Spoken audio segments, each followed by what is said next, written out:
I thought marrying into wealth meant safety. I thought they were my new family. But the moment I found the hidden key in the library, I realized they didn't want a daughter. They wanted a scapegoat. And now, it's time for my revenge.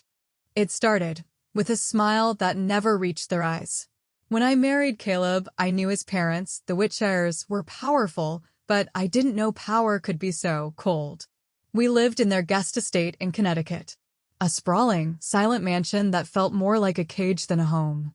At first, it was small things. My mother-in-law, Evelyn, would comment on my simple upbringing. She would replace my clothes with brands I couldn't pronounce, whispering that I needed to fit the image. I felt small, like a doll they were dressing up just to mock. Caleb, he was caught in the middle. Or so I thought. He would squeeze my hand and tell me to be patient, but he never looked me in the eyes when his father, Arthur, insulted my career. I'm a forensic accountant. I deal with numbers. Numbers don't lie, but people do. The red flags started waving during the charity gala. I overheard Arthur talking to a business partner in the hallway. He said my name. He didn't call me his daughter-in-law. He called me the insurance policy. I felt a chill, a deep, freezing realization that I was being used for something I didn't understand yet.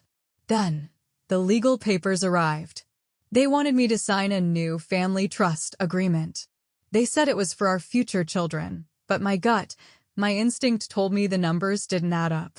When I asked to see the full ledger, Evelyn's face turned into a mask of pure hatred.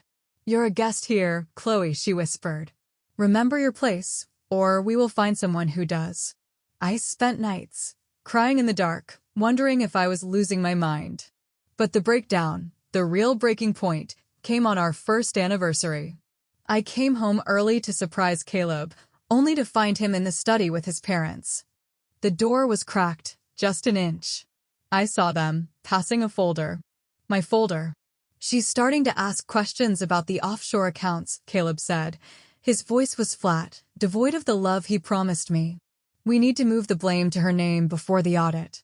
Arthur nodded, his cigar smoke curling like a snake in the air. "Once the signature is on that trust document, the fraud is hers. We'll divorce her, let her take the fall, and the Whitshire name stays clean." I stood in the hallway, my heart shattering into 1,000 jagged pieces. The man I loved, the man I gave everything to, was helping them ruin me. I wasn't his wife. I was his exit strategy. I retreated to the library, my breath coming in short, ragged gasps. I felt the walls closing in. I had no money, no family to turn to. They had isolated me perfectly. I sat on the floor, hidden behind the mahogany shelves, and that's when I saw it. A loose floorboard, under the heavy desk Arthur used once a year. I pried it open, my fingernails bleeding, and found a leather-bound book. It wasn't a ledger. It was a confession. Documents, real estate deeds, and the truth about where their old money actually came from. It wasn't business. It was a decades-long inheritance theft from their own cousins who disappeared. They didn't just want to ruin me. They had been ruining people for generations. I didn't scream. I didn't confront them. I became the perfect silent wife. I signed the papers they gave me, but I used a disappearing ink pen I kept from my forensic training, and I replaced the middle pages of their folder with copies of the stolen deeds I found. The morning of the audit, the big day they planned for my downfall, the house was filled with federal investigators.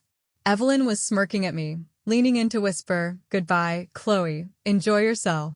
But when the lead investigator opened the folder Arthur proudly handed over, he didn't find my fraud. He found the original evidence of the Whitshire inheritance theft and a detailed map of the offshore accounts I had spent the last week tracking through their private server. I stood by the window, sipping my tea, watching as the color drained from Caleb's face. "There must be a mistake," he stammered, looking at me for help. I just looked at him, with the same cold smile his mother used to give me.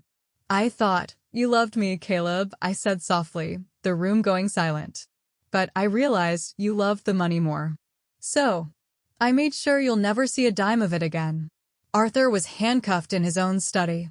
Evelyn was screaming. a high, panicked sound that echoed through the empty halls. As they were let out, the powerful Whitshires looked small, pathetic. I walked out of that mansion, with nothing but my own name and the truth. They tried to ruin me, but they forgot one thing. I'm a forensic accountant, and I know exactly how to settle the debt. If you believe that family should be built on trust, not secrets, hit the like button. Subscribe to hear more stories of how the truth always finds a way out. What would you have done in my place? Tell me in the comments below.